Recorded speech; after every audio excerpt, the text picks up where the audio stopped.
لوگوں سے عزتیں تلاش کرتے ہو تو وہ کیا تمہیں عزت دیں گے؟ وہ تو کل اچھا کہتے ہیں پرسوں برا کہنے لگ جاتے ہیں۔ لوگوں کے سامنے گڈ بک میں آنا چاہو گے تو وہ تو سویرے تمہارے بارے میں کچھ کہیں گے، شام کچھ اور کہیں گے۔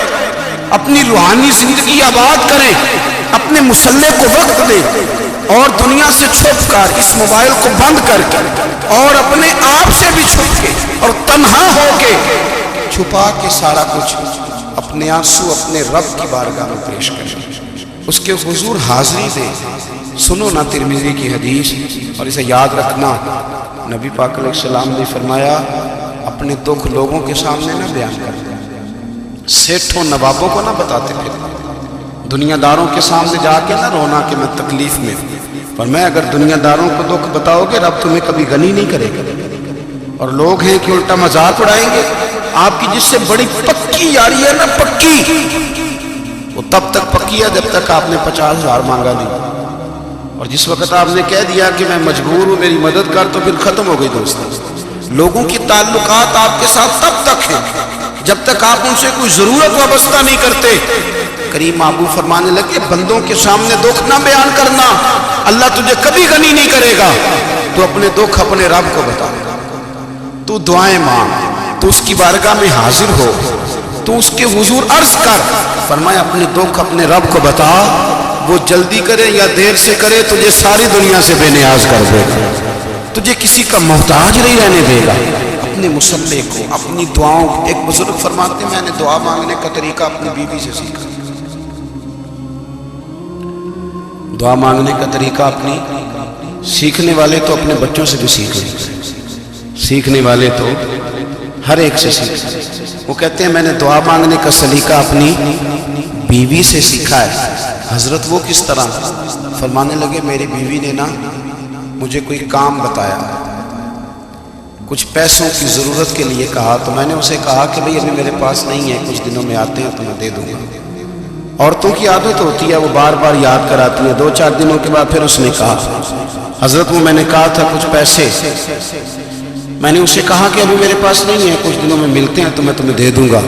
اس نے کچھ دنوں کے بعد پھر کہا حضور وہ میں نے کچھ پیسے کہے تھے۔ فرماتے میں نے ڈانٹ لیا، میں نے کہا کہ کیا تو روز مجھے شرمندہ کرتی ہے، کہا نا میرے پاس نہیں ہے، ہوں گے تو دے دوں گا، تو روز یاد کراتی ہے۔ فرماتے اس نے پہلے تو میری ڈانٹ کو سہا، پھر میرے سخت جملوں نے اس کی آنکھوں میں آنسو پیدا کر دیا، پھر اس نے اپنے آنچل میں اپنے اس دکھ کو سمیٹا، اور پھر اس نے ایک جملہ کہا تو میں رو پڑا، اور مجھے اپنے رب سے مانگنے کا طریقہ آ گیا۔ مجھے کہنے لگی حضرت جی آپ نے ڈانٹ دیا میں نے سہ لیا، پر آپ بھی میرے شوہر ہیں، بتائیں نا آپ سے نہ کہوں تو میں کس سے جا کے کہوں۔ فرماتے ہیں میں رو پڑا، اور میں کھل کے رویا، اور میں تڑپ کے رویا، اور پھر میری سسکیاں بند گئیں۔ تو مجھے کہنے لگی آپ کو کیا ہوا؟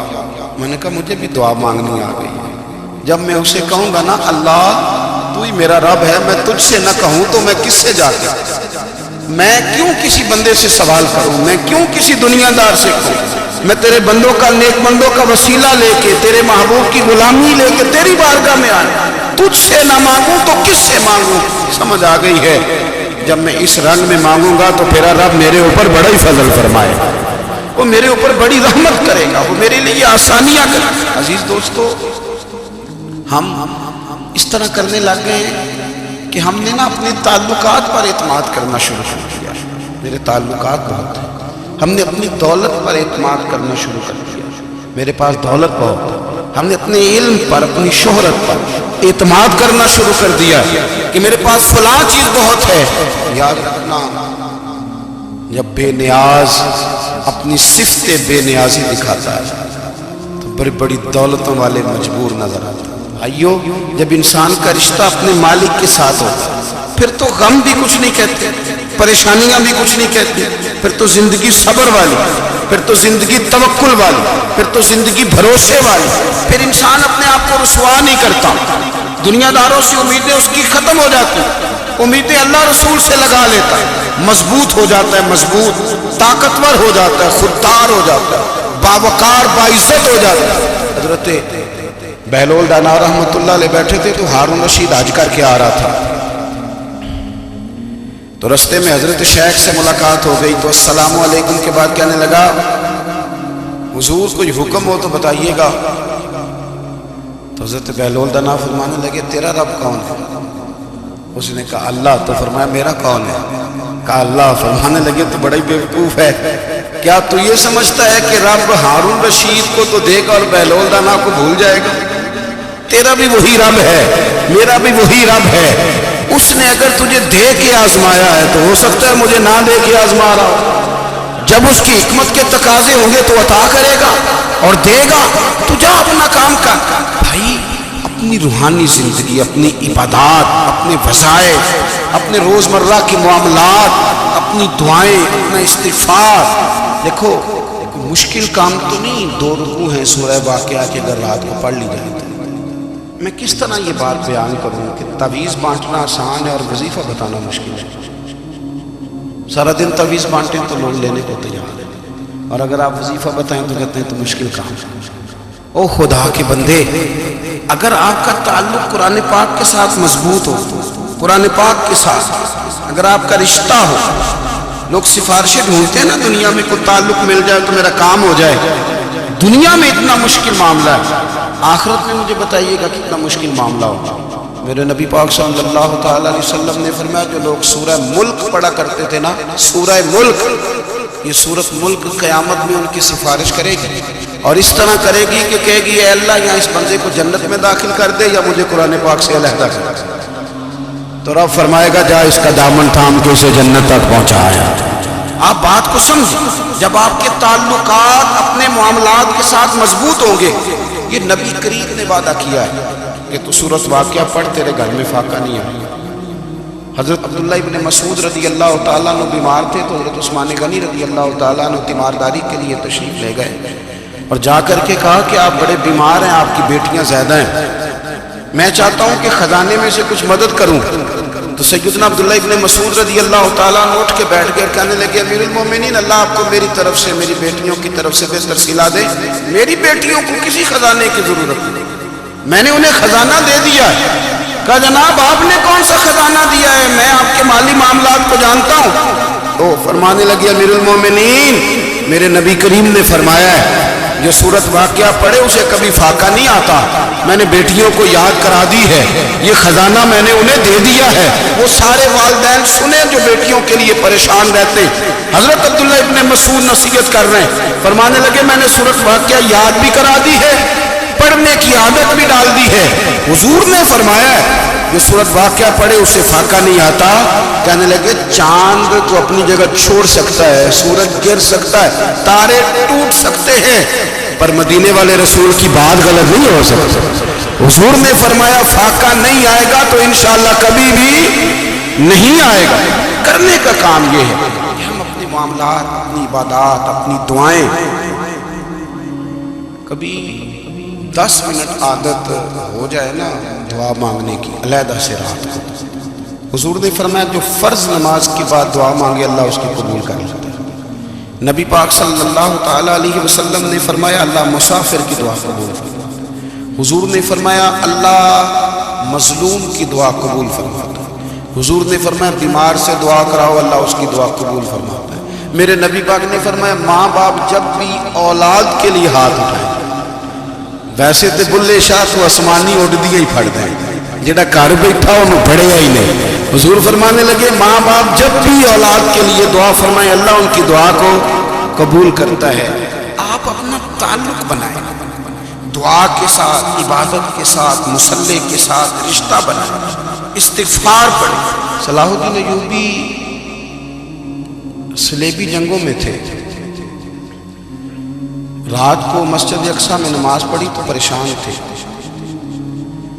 ایک بزرگ سے ملاقات ہوئی تو وہ کہنے لگے کہ آپ بڑا پریشان ہیں. کہنے لگے حضور پریشان اس لیے ہوں کہ پہلے ہی مسلمان کمزور ہے، اب میں نے سنا ہے دشمن کا ایک بحری بیڑا وہ جنگی سامان سے بھرا ہوا آ رہا ہے، تو اب ان کے پاس اور تلواریں اور نیزے آ جائیں گے، مسلمانوں کے پاس پہلے ہی وسائل کی کمی ہے، پریشان ہو کس طرح کر کے مقابلہ کریں گے. یہ بات کہتے ہی صلاح الدین ایوبی نے بزرگوں سے کہا حضور آپ بھی دعا کرنا.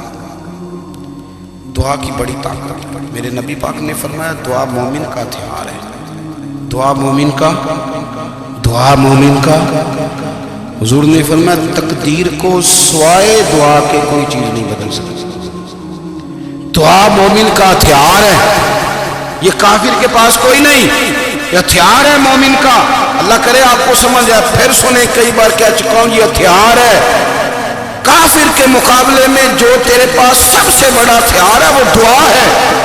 دعائیں کرانی چھوڑ دی، کرنی چھوڑ دی، لینی چھوڑ دی۔ حضرت سیدنا انس بن مالک رضی اللہ تعالیٰ عنہ فرمایا کرتے تھے میں نے وہ رنگ دیکھا ہے جب حضور دعا مانگتے تھے اور حضور کی مقدس آنکھوں میں آنسو بھی ساتھ ہی بہا کرتے، میں نے وہ انداز دیکھا۔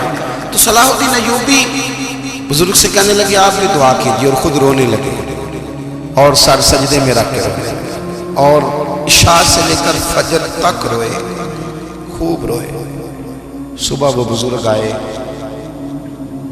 تو صلاح الدین ایوبی کا خوبصورت اور ہنستا ہوا چہرہ دیکھا، کہنے لگے آپ بڑے خوش ہیں، رات تو میں نے بڑے روتے ہوئے دیکھا تھا۔ تو کہنے لگے حضور وہ جو بحری بیڑا آ رہا تھا نا وہ پانی میں ڈوب گیا ہے، اب وہ نہیں آ رہا، ابھی خبر آئی ہے تو میں بڑا خوش ہوں۔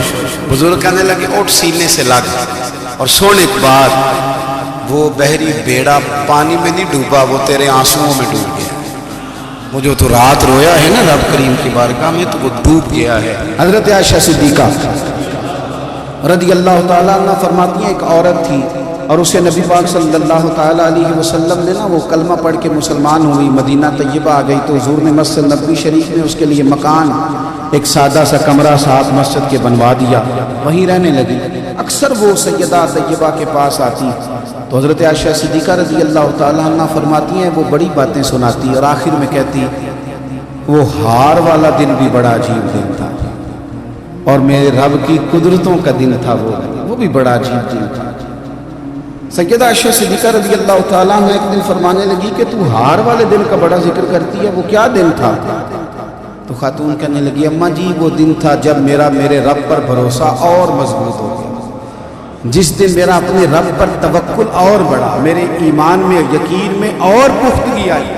کہنے لگی میں ایک گھر کی کنیز تھی، نوکرانی تھی، اس گھر میں ایک بچی تھی جس کے پاس سونے چاندی ہیرے جواہرات کا ہار تھا۔ اس زمانے میں نا چمڑے کے اوپر لوگ ہیرے جواہرات لگاتے تھے، کئی دفعہ سرخ رنگ کے چمڑے پہ لگائے جاتے تھے، وہ بچی پہنتی تھی تو کہتی ہیں وہ بچی کے اس نے اتار کے رکھا یا اس سے گرا وہ ہار تو چیل اسے اٹھا کے لے گئی گوشت سمجھ کے اور میرے سامنے اٹھا کے لے گئی۔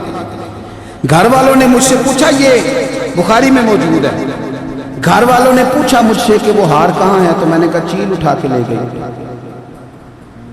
گھر میں کچھ چوری ہو جائے تو سب سے پہلا الزام کس پہ لگتا ہے؟ ملازمین پہ۔ کہتے انہوں نے مجھے بڑا مارا، بڑی تکلیف تھی، حتیٰ کہ میری شرمگاہ تک کی تلاشی، میری عزت اتنی خراب کی میں بتا نہیں سکتا۔ میں نے اپنی زندگی میں ایک واقعہ دیکھا، ایک امیر گھر میں چوری ہو گئی، ملازم کو اتنا مارا کہ وہ چارپائی پہ پڑ گیا، پولیس والوں سے اتنی مار پروائی گئی کہ وہ بیچارہ چارپائی پہ پڑ گیا، اور پھر وہ اتنا بیمار ہوا، کچھ دنوں کے بعد پتہ چل گیا کہ چور تو اپنا بیٹا ہے ان کا، پھر اس کا انتقال ہو گیا۔ اب وہ سیٹھ صاحب اور گھر والے آ کے نا مرنے والے کے کان میں معافی مانگ رہے ہیں، کان میں۔ تو میں نے ان سے پھر کہا تھا کہ یہ تو اب چلا گیا، تمہارا زور چلتا تھا نا تو تم نے قانون خریدا اور تم نے اسے جتنا ہو سکا تم نے اسے مار پڑوائی، تمہارے پاس جو عدالتیں تھیں تم نے وہاں کارروائی کی، اب ایک عدالت قیامت کے دن لگے گی۔ یہ کمزور تھا نا، کچھ کر نہیں سکا۔ میرے نبی پاک صلی اللہ علیہ وسلم نے فرمایا سن لو، اگر سینگ والی بکری نے بغیر سینگ والی بکری کو تکلیف دی ہوگی نا تو قیامت کے دن اسے بھی بدلہ دینا پڑے گا کہ تیرے پاس سینگ تھے اور تو نے اسے مارا تھا۔ وہ خاتون عرض کرتی ہے سیدہ عائشہ کی خدمت میں کہ مجھے بڑا مارا، مجھے تکلیف دی، میں کہہ رہی تھی کہ میرے سامنے چیل لے گئی ہے پر وہ نہیں مان رہے تھے، ماں جی انہوں نے مجھے بڑا مارا۔ حضرت عائشہ صدیقہ کہتی ہیں پھر کیا ہوا؟ کہنے لگی اماں جی جب کوئی میرا مددگار نہ رہا، مجھے تکلیف دے رہے تھے، رسوا کر رہے تھے، تو میں نے اپنے رب سے مدد چاہی، میرے رب کی طرف میں نے توجہ کی، میں نے کہا مالک اب تو ہی میرا مددگار ہے۔ کہتی ہے وہ مجھے مار رہے تھے تو وہ چیل جو ہار لے گئی تھی وہی لے کے واپس آ گئی، اور ہمارے سروں کے قریب لا کے اس نے جب اس ہار کو پھینکا، وہ مجھے چھوڑ کے سائیڈ پہ ہوئے، وہ میری بے گناہی جان گئے، لیکن آپ کو بتاؤں اس دن سے میرا اپنے رب پر یقین اور بڑھ گیا۔ مجھے سمجھ آ گئی کہ جب انسان پورا ٹوٹ جاتا ہے اور جب کوئی چاروں جانب اس کا مددگار نہیں ہوتا تو رب تو ہوتا ہے نا، اللہ تو اس کا مددگار ہوتا ہے نا، وہ تو پھر اپنے اس بندے کی مدد کرتا ہے نا، پھر وہ تو توانائی دیتا ہے نا، وہ تنہا نہیں چھوڑتا، وہ تو آنسوؤں والوں کے آنسوؤں پہ بڑا کرم فرماتا ہے، وہ تو قسم کرسی میں آ جاتا ہے، اس کی رحمت بڑھ کے استقبال کر لے۔